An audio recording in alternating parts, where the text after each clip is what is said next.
The water resource management key strategic area is one of the big KSAs at the Water Research Commission. If you're thinking of the water cycle, where does the rain come from?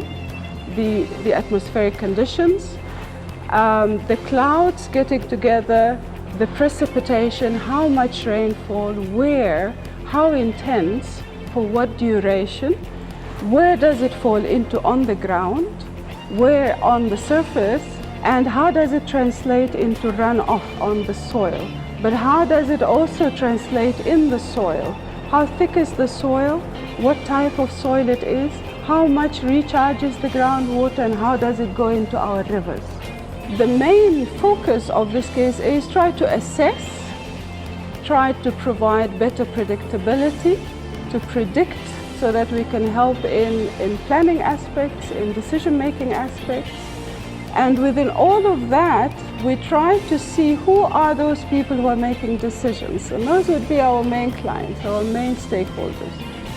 The large projects, if you like. The one is the WR 2012, which is the Water Resources 2012.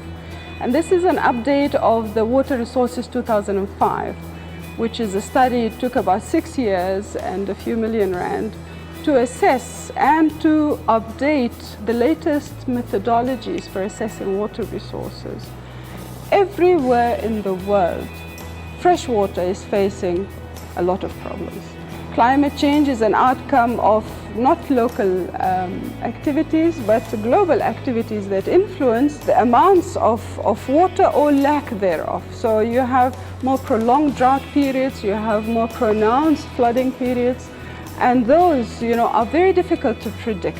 From a water resource point of view, there is first-class legislation, water legislation, that has the best practice. It calls for managing the demand rather than managing your supply, because your supply is limited anyway, but you have to manage your demand. Otherwise, with population growth, climate change, and increased demand for water resources, you will never be able to sustain your, whether economic growth or social upliftment, whilst maintaining your environmental integrity.